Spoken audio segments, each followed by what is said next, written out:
this movie, it was good, but I kind of wish it was focused on Hannibal Lecter rather than the Buffalo Bill guy or whatever it was. I rated it a 4 out of 5 stars, and I basically just said I wish it was about Hannibal Lecter because he was the most interesting character throughout the movie.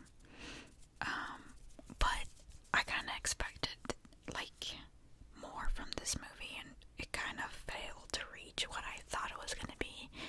It definitely wasn't scary or anything like that.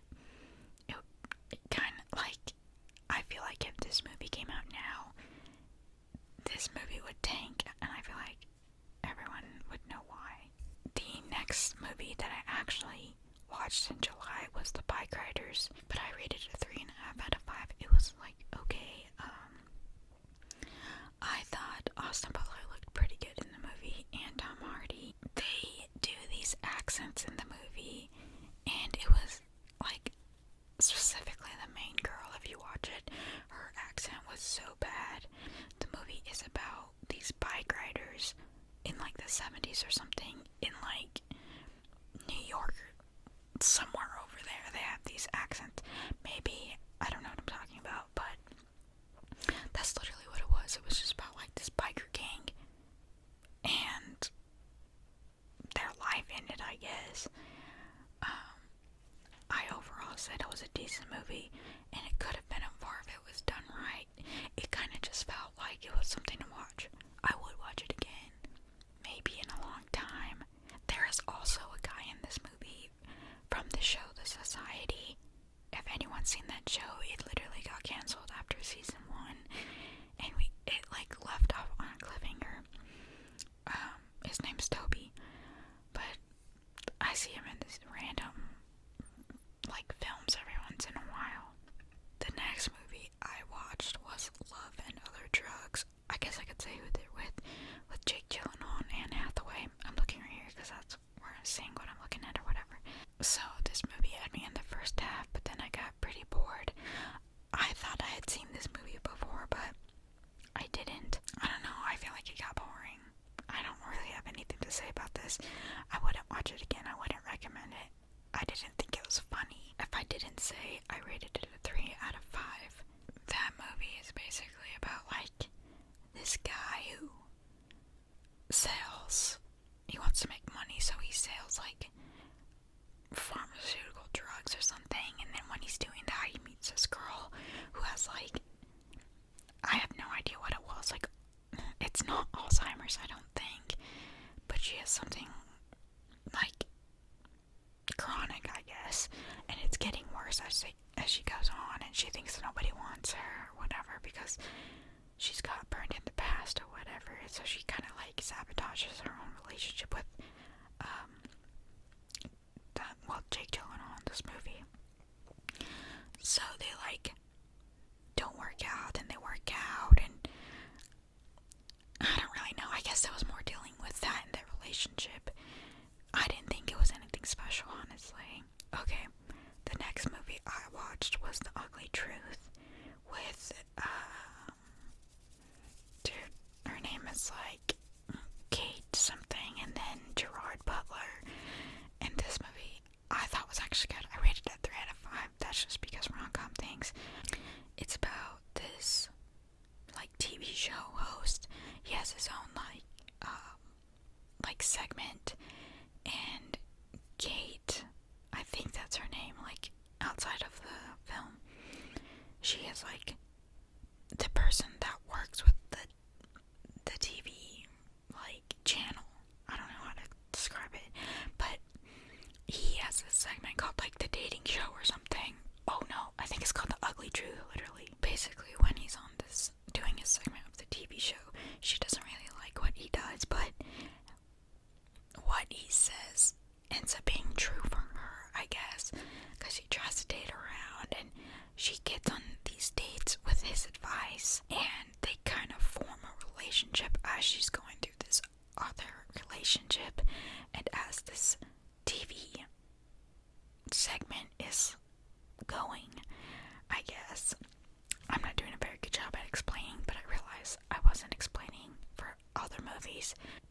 But I would recommend this movie. I think it's funny. I think it's entertaining. Yeah, it's a good rom-com, I think. Any movie with Kate, what is her name? I don't know. I could look it up, but I'm not. Any movie that's a rom-com with that girl, I think, is generally okay. The next movie I watched was Everything Must Go with Will Ferrell. I rated this a 2.5 out of 5. It was like, this guy got divorced with his wife and he got kicked out of his own house. So he was like living in his front yard and he had to figure out like what to do or something. Eventually he sells his stuff and then he gets back in his house. I don't remember why, but the plot of this movie was not that good. Like, it was literally like, gets kicked out, lives outside, sells his stuff, gets back in the house of his own house. I just said that it felt slow at points and it wasn't too comedic. It really wasn't funny. Yeah, this movie wasn't really anything special. I wouldn't watch it again. I wouldn't recommend it. I mean, you can call me a hater, but I think that's the truth. Finally, a 4 out of 5 star is Tangled. This movie was made well, and it honestly was cute. I did skip the singing. That's just, I can't do it. I said that it was actually funny, and I can see why people like the main male character or whatever. I watched other Disney movies, and a lot of them don't hit the 4 out of 5. But Tangled was really good. I know it came out forever ago. I just hadn't watched it. So the next movie I watched was the Lego Movie, and I rated it a 3.5 out of 5. I said that it had its funny moments, and I'd probably watch again. I could have done a little less of the real life because they show like the real life in some of this movie. Honestly, like, I think this movie felt longer than it should have been. I don't know if it felt longer or it was just too long, but it was just okay. I would recommend this movie, I think, and I'm honestly glad I watched it finally. The next movie I watched was Brave, that I rated a 3.5 out of 5. I skipped again the like montage parts of this movie. If there was singing, I definitely skipped it. I'd probably watch it again, and it was funny in its own ways, I guess. And all the bears are honestly cute. I thought this movie was gonna go in a different way, but it didn't. It wasn't amazing. Like, I definitely wouldn't say this movie is my top 5 Disney movies, or if that's who this made it, if that is who makes this movie. But I wouldn't say it was bad. I would say you should watch it, because why not? Put it on your movie thing, like, add to your list of movies you haven't seen. Also, she's supposed to be a girl boss, and I guess she kind of is a girl boss for not getting married. But and also the fact that she's better at the archery than all the men or whatever. She outsmarted them. But did she really though? The next movie I watched was Gladiator. I rated this a 3.5 out of 5. I thought this movie was going to be much better. I wrote that the movie is way too long, and Joaquin looked real good with that eyeshadow. I think some people don't like the eyeshadow that he wore, but I think it worked well. And then when people are like dying or getting punched, they have that like soundtrack of the punching noises, of course, that's everywhere. And then when some dude is like lying on the floor supposed to be dead, he like flinches when somebody touches him. I wrote that I don't get the hype with this one. I got bored at the halfway point. 3.5 simply because if made today, this concept would be better. If this movie came out today, this movie again would tank. But I had never seen this before, and even now I still can't see the hype with it. Like, I think if it went in a different direction, it would have been good. Or if this was done or that was done, it would have been like good, I guess. I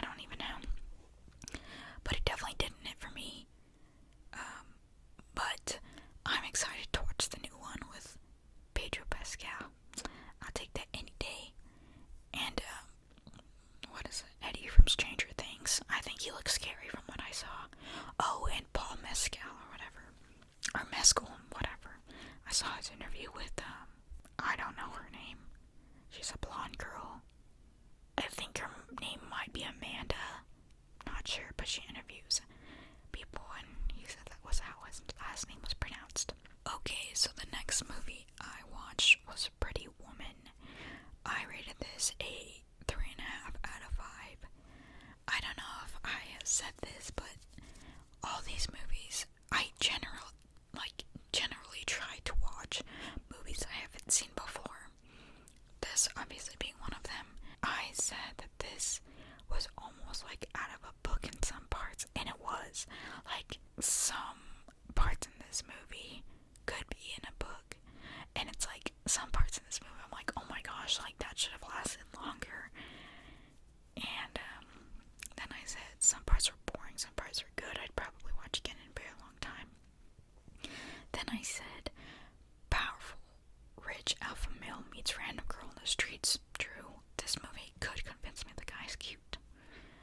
Like, I don't know if this is for you guys, but like, sometimes I don't get the hype of someone, and then I see the character, and I'm like, oh, I get it now.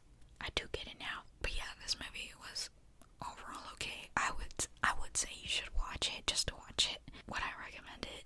I would never say, hey, go watch Pretty Woman, but if you're like asking me, should I watch this? I would be like, yeah, go ahead. It's not like memorable or anything. I think maybe for the time that it came out, it was good, because I've heard of this movie forever. So the next movie I watched, this does not count as a new movie, but I watched Cheaper by the Dozen. I rated 3 out of 5. All I wrote for it was Tom Welling, because, wow, if people used Tom Welling as much as they did, like, I don't know if you guys are noticing, but I feel like we're reusing the same actors for a lot of things. Like, Paul Mescal, that doesn't even sound right. He's been in so many, like, movies back to back. Same with that Eddie guy from Stranger Things. If Tom Welling was used like that, his career would have skyrocketed. He would have been done right now. Maybe I'm tripping, but it didn't seem like he got the hype he deserved, unless it was his fault. That I heard something, because he played on Smallville. I know this is not about Cheaper by the Dozen, but he used to be Superman, but he didn't want to be Superman anymore. So maybe it was his own doing. I don't know. But the Cheaper by the Dozen is just about this family who has a dozen kids, and they have their own family problems, and that's literally what it's about. Like, the husband of this family, the dad, he gets like this new offer of a job. They end up moving into this much bigger house in a richer neighborhood, and they have to get used to it, basically. But yeah, like, this movie is literally just something to put on if you want to put it on. Like, it's okay. Is it? I don't know. I was gonna say, is it funny? I don't know that it's funny. It's definitely family friendly. But yeah, 3 out of 5. The next thing I watched was a show called The Gentleman in Moscow. I rated this a 3.5 out of 5.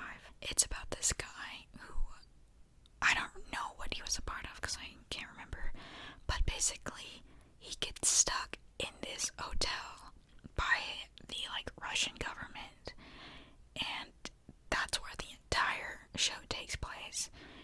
And they just show him living there and who he meets, and he kind of gets his outside news from other people. And I don't know, like, this movie wasn't doing a lot, but it was likable at the same time. I said the show feels like something I'd watch during Christmas. It feels like cozy. Didn't hate or love this show, but I would rewatch.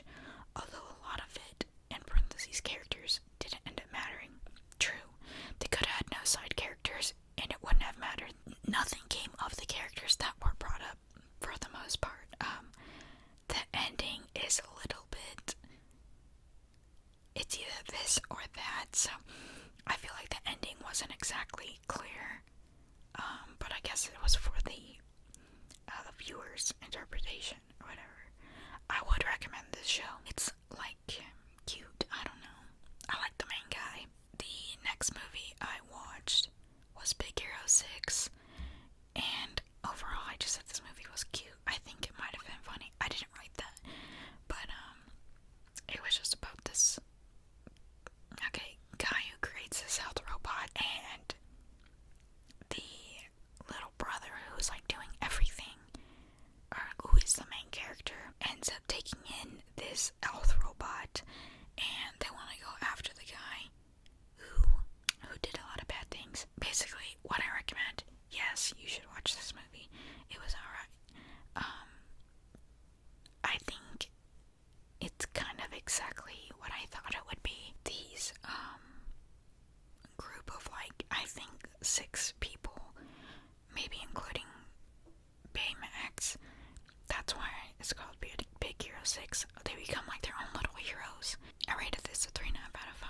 The next movie I watched was, I'm pretty sure I watched 2 X-Men movies, but they're not coming up. I only have the review of X-Men 2, which I rated 3.5 out of 5. I said watch the billing. I have seen X-Men, by the way. It's good, and it was better than the first movie, and the effects are better. Oh, here it is. I wrote for X-Men 1.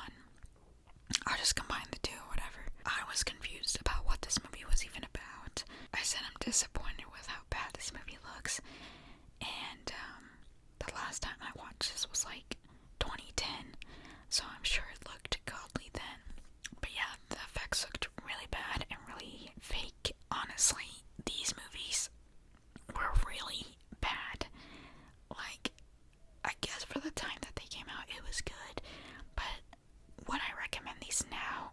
No, because if I watched these now, I'd been like, this is so bad, like it's not even worth the time. So if you grew up watching these, that's the only way I could genuinely understand why you like them. Don't even get me started on the rest of the X-Men movies. It goes up and then it goes down, but I'll save that for my August review. Sorry if I didn't review these too well. I just kind of wanted to do something with them since I did it last month, I think. But anyway, I hope you enjoyed my rambling, and if you guys happen to see this and happen to see any of the movies that I talked about, go ahead and let me know. But like I said, I hope you guys enjoyed, and I will see you guys next time.